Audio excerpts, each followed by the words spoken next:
त्यांचे डिटेक्टिव्ह कधी चमत्कार वगैरे करत नसत किंवा अनाकलनीय वर्तन अनाकलनीय वर्तन म्हणजे उदाहरणार्थ त्यांच्याच काळातल्या एका रहस्य कथाकाराचा डिटेक्टिव्ह संशयिताचा पाठलाग करायचा आणि तो टप्प्यात आला की आपला उजवा पाय अशा प्रकारे जमिनीवर जोरात असा ताडकन आपटत असे की त्यासरशी त्या पायाच्या बुटाच्या तळाशी असलेल्या कप्प्यातून तंगुसाची गुंडाळी सुटून तंगुसाचा धागा सरकन पुढे खेचला जाई आणि त्याच्या टोकाला असलेली बारीक शिशाची गोटी तंगुसाच्या धाग्यानं संशयिताच्या पायाला विळखा घाली आणि त्याला क्षणात आडवा करी.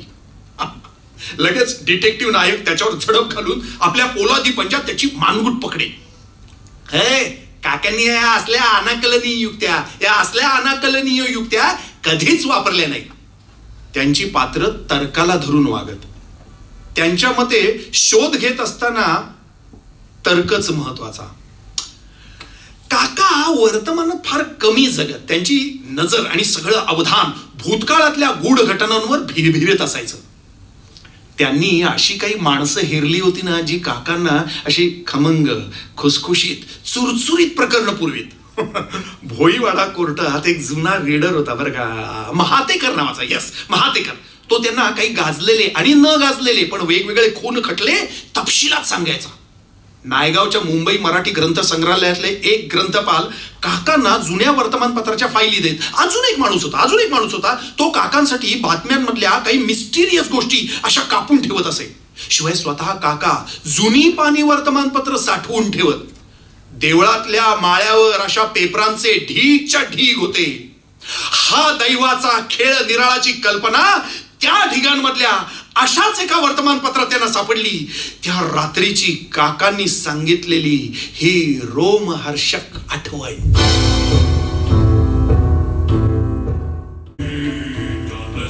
एका अंधाऱ्या संध्याकाळी मारुतीची आरती होऊन गेली होती.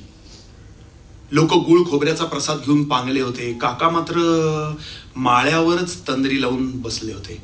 बाहेर कुंद वातावरण होतं. ढग भरून आले होते पण तिथेच थबकल्यासारखे झाले होते. पिंपळही सळसळत नव्हता. एखाद्या स्टील फ्रेम सारख्या त्या चित्रात हालचाल झाली. ती प्रकाशक भाऊराव खाजगीवाले लाकडी जिन्यानं माडीवर आले तेव्हा. जवळपास 7-8 वर्षांनी भाऊराव खाजगीवाल्यांची पावलं काकांच्या दारापाशी वळलेली होती. दरम्यानच्या काळात काही व्यवहार नव्हता. काकांनी काही लिहिलं नव्हतं. त्यांनी काही छापलं नव्हतं. रहस्य कथांचा काळ संपला असं त्यांनीच ठरवून आपल्या अबलख प्रकाशनातर्फे शृंगारिक कादंबऱ्या छापायला त्यांनी सुरुवात केली होती. पहिली 3-4 वर्ष चांगली गेली पण नंतर त्यांच्या मर्जीतल्या लेखकांनी त्यांना दगा दिला. जास्तीच्या रॉयल्टी देणाऱ्या प्रकाशकाकडे लेखक पळाले. उरले ट्रॅश लेखक. त्यांची रटाळ पुस्तकं कोणी घेईना. सगळा धंदा फसत चालला. दुसरीकडे टीव्ही मालिकांचा प्रभाव वाढत चालला होता आणि वाचक अगदी कमी होत चाललेले होते. एका बैठकीत कादंबरी उडवणाऱ्या वाचकांचा जमाना संपून सगळं काही धारावाहिक झालेलं होतं. धारावाहिक. आपल्या परवडीची कथा एकेका एपिसोडमध्ये बसून भाऊराव दुकानात येणाऱ्याला ते ऐकवत. कारण ऐकणाऱ्याला सुद्धा घरी जाऊन टीव्हीवरचं छायागीत, चित्रहार किंवा गजरा बिजरा असले कार्यक्रम बघायची घाई असे. पण याच दिवसात टीव्हीवर करमचंद नावाची जासूसी मालिका बहु लोकप्रिय झाली होती. गाजर खाणारा करमचंद आणि त्याची मॅडकॅप असिस्टंट किटी ही जोडी गाजू लागली तेव्हा भाऊराव खाजगीवाल्यांचे डोळे चमकले. त्यांना पहिल्यांदा आठवले डी विश्वनाथ. त्यांच्या डोक्यात विचारांची चक्र भरभर फिरली आणि संध्याकाळी दुकानाला कुलूप लावून ते झरझर निघाले. वाटेत सनशाईन वाईन शॉप पाशी ते थांबले. ते एका ठाम निष्कर्षापाशी आले होते. विश्वनाथराव. जिना चढताच भाऊरावांनी आरोळी ठोकली तेव्हा स्वस्थ बसलेले काका एकदम तरारले. अरे चा, ही हाक तर परिचयाची. कोणवर असणार? आहा, भाऊराव असणार. अरे चा, पण त्यांना आज माझी आठवण. काय गडबड काय बरं? तोच भाऊराव येऊन काकांच्या समोर मांड ठोकून बसले. काकांचे हात त्यांनी हातात घेतले. सगळी परवड सांगितली आणि मग त्याच हातात DSP व्हिस्कीची बॉटल, पियर, एक अर्धींचं चकचकीत पेन आणि 100च्या 5 नोटा भरलेलं पाकिट ठेवून म्हणाले, तुम्ही आता माझे तारड उठा पेन उघडा आणि आळसच झटका. पुन्हा त्याच तडफेनं लिहायला सुरुवात करा. ही सायनिंग अमाऊंट आहे, सगळं सांगा, सगळं जमवून आणेल. पण आता तुम्ही माघार घेऊ नका, तुम्हाला मारुत रायाची शपथ आहे. विसू भाऊ, तुमचे सगळे नायक हिट झालेले आहेत.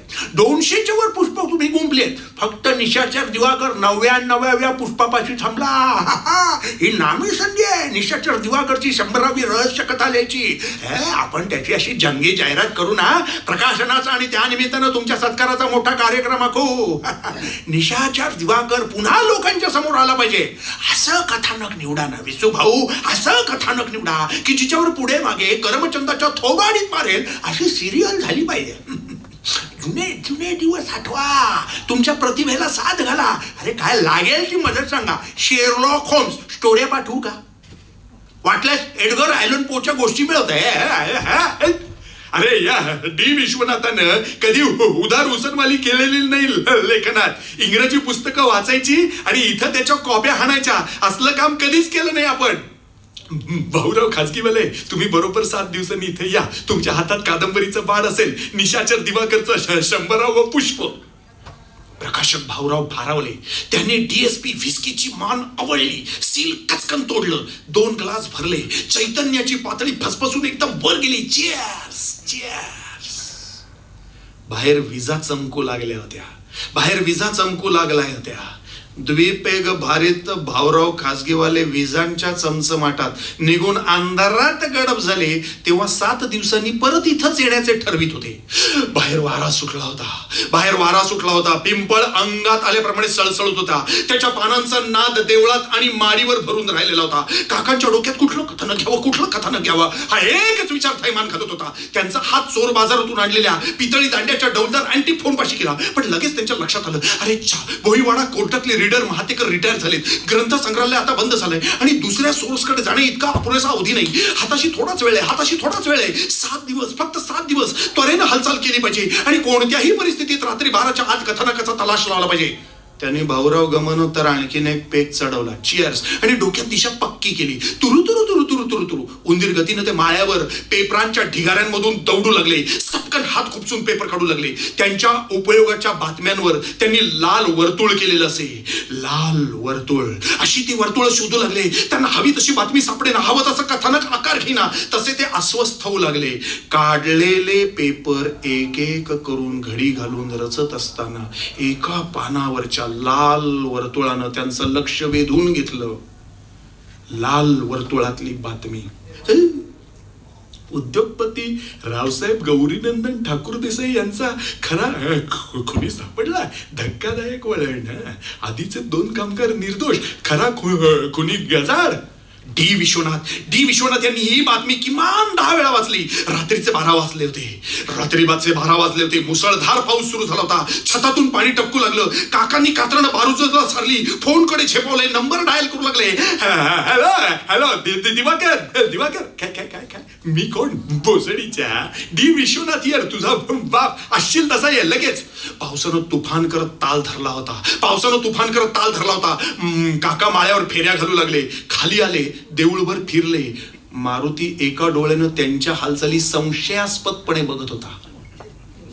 त्याच्या समयीतली वात मंद होत निकराची फडफडत होती. तिच्यावर बंडलातली शेवटची विडी शिलगावून काका दारातून बाहेर बघत राहिले.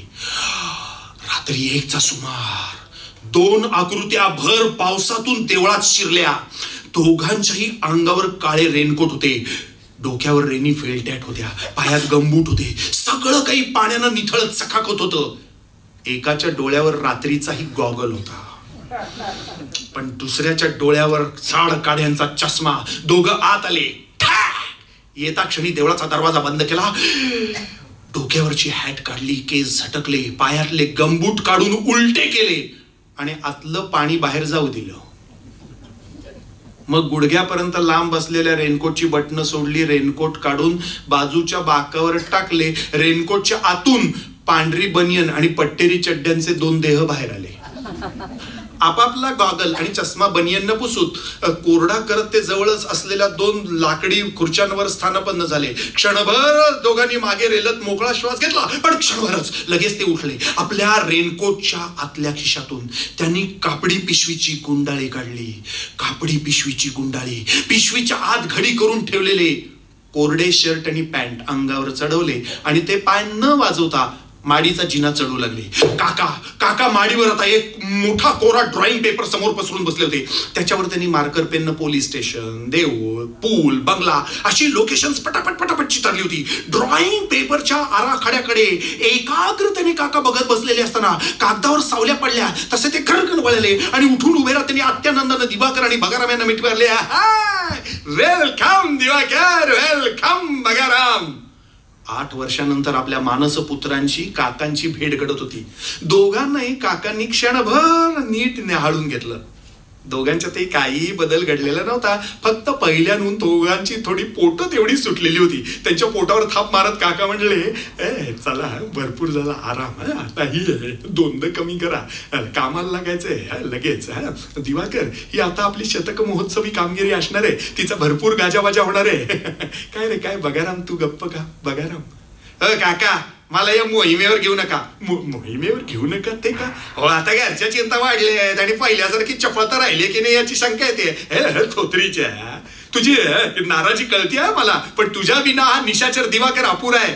दिवाकरला पहिल्या मोहिमेपासून तुझ्यासारखा साथीदार मिळाला. वाचक सुद्धा तुमचा जोडीनच विचार करतात आणि ही दिवाकरची 100वी मोहीम आहे.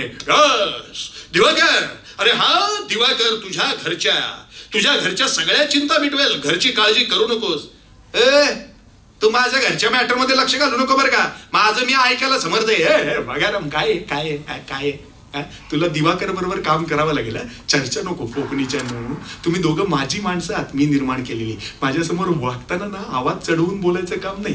मी सांगेन तसं करायचं. तुमच्या हुशारीचा मलाही फायदा मिळतोय, पण शेवटी मी निर्माता आहे लक्षात ठेवा. मनात आणलं ना तर तुमचं करिअर बरबाद करेन. 8 वर्ष बसला होतात घरी याच्यावर हे टाकून, म्हणजे हातावर हात टाकून. आता सोन्यासारखी संधी आली आहे तर आपसातल्या कुरबुरी बाजूला ठेवा. प्रत्येकाचे इंटरनल प्रॉब्लेम्स मला माहिती आहेत, कारण उडत्या पाखरांची झाटं मोजण्यात माझ्या इतकं माहीर कोणी नाही. तेव्हा आता 5 मिनिटात डोक्यातले विचार बाहेर फेका आणि नव्या मोहिमेचं ब्रीफिंग ऐका.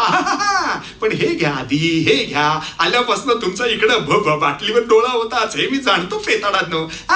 आता कशी कळी खुलली 2 माणसांची. घ्या चीयर्स. तुम्ही खेकट्याला मेकट्यात बडव्यानो.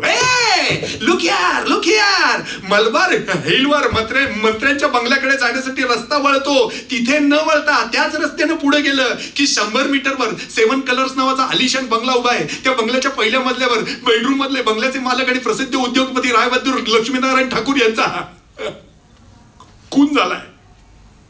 9 इंची पाता असलेला धारदार सुरा त्यांच्या पोटात खुपसला गेलाय. बेडची चादर रक्तानं माखली आहे. दुपारी 2च्या सुमारास मलबार हिल पोलीस स्टेशन मधला फोन खणातो. इन्स्पेक्टर दिनकर वामन फुलपगार आणि पलीकडे कॉन्स्टेबल साहेबराव मोरे टुलक्या घेत आहेत. ते फोनच्या खणखणाटानं दोघांची तंद्री भंगते. इन्स्पेक्टर फुलपगार रिसिव्हर उचलतो. पलीकडची व्यक्ती सांगत असते, साहेब 7 कलर्स बंगल्यात उद्योगपती लक्ष्मीनारायण ठाकूर यांचा खून झालाय. मात्र रायबहादूर ठाकूरांच्या पोटात सुरा खुपसून खून झालाय हा तपशील ती व्यक्ती देत नाही. ती स्वतःचं नाव सांगत नाही. इन्स्पेक्टर फुलपगार विचारत, अरे कोण बोलताय कुठून बोलताय तुम्ही? खटाय.